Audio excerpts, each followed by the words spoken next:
একটা সিংহ সারা দিন এদিক ওদিক ঘুরতে লাগলো, কিন্তু খাবারের জন্য কোনো প্রাণী পেল না।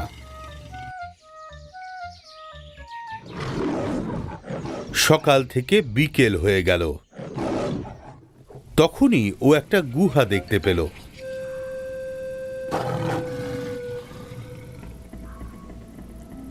ওই গুহাটা দেখে ও অনুমান করল যে নিশ্চয়ই এখানে কোনো প্রাণী থাকে।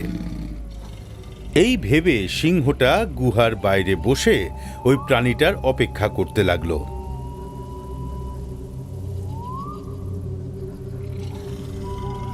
অনেকক্ষণ অপেক্ষা করার পর যখন ও কোনো প্রাণীর দেখা পেল না, তখন ও অনুমান করল যে হয়তো ভেতরে কোনো প্রাণী লুকিয়ে আছে। তখন সিংহটা গুহার ভেতরে গিয়ে দেখল, আর ওর অনুমান সঠিক বেরোলো।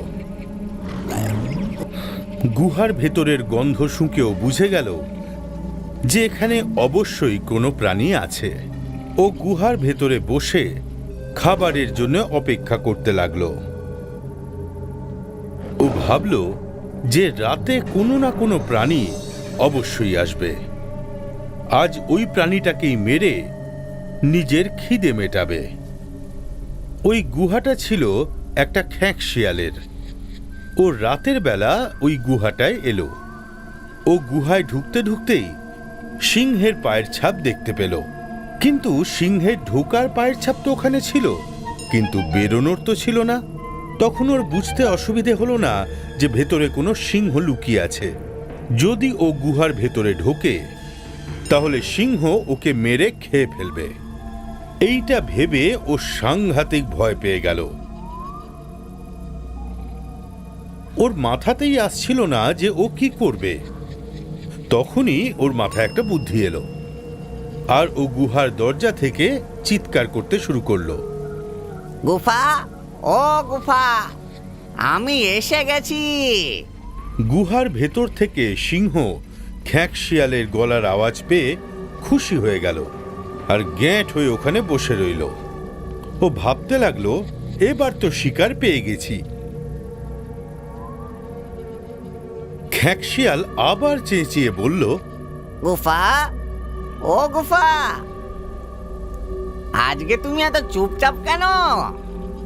আমার কথার কোনো উত্তর দিচ্ছ না যে তুমি। সিংহ তো একেবারে শিকার করার জন্যে তৈরি হয়ে বসেছিল।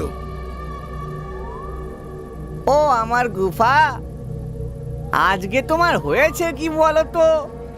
আমি এতক্ষণ ধরে দরজার সামনে দাঁড়িয়ে আছি, আর তুমি আমাকে ভেতরে ডাকছই না যে। আমার আর তোমার মধ্যে যে চুক্তি হয়েছে সেটার অনুসারে তুমি যতক্ষণ না আমাকে ভেতরে ডাকবে ততক্ষণ পর্যন্ত আমি ভেতরে যেতে পারবো না যে। আজকে তুমি কথা কেন বলছো না? আচ্ছা, তুমি কি চাও যে আমি আর এই গুফায় না থাকি? যদি এমনটাই হয় তাহলে আমি এক্ষুনি সারা জীবনের মতন এই গুফা ছেড়ে চলে যাব। সিংহ কি করবে বুঝতে পারছিল না। আর ঠিক তখনই ও অনুমান করল যে হতে পারে যে গুহা নিজে কথা বলে ওই খ্যাঁক শিয়ালকে ভেতরে ডাকবে। আজ আমার ভয়ে গুহাটা কথা বলছে না। আজকে যদি এ চলে যায় তাহলে না খেয়েই পড়ে থাকতে হবে। এই কথা ভেবে সিংহ নিজের আওয়াজ বদলে ধীরে ধীরে বলল, আমার প্রিয় বন্ধু, আজ অনেক দেরিতে ফিরলে যে, তাড়াতাড়ি ভেতরে এসো। কতক্ষণ আর বাইরে দাঁড়িয়ে থাকবে? এসো খ্যাঁক শিয়াল ভাই, তোমাকে স্বাগত। আচ্ছা সিংহ মামা, তুমি খিদের ঠেলায় এটাও তোমার বুদ্ধি থেকে বেরিয়ে গেছে যে যে গুফা কখনোই কথা বলতে পারে না।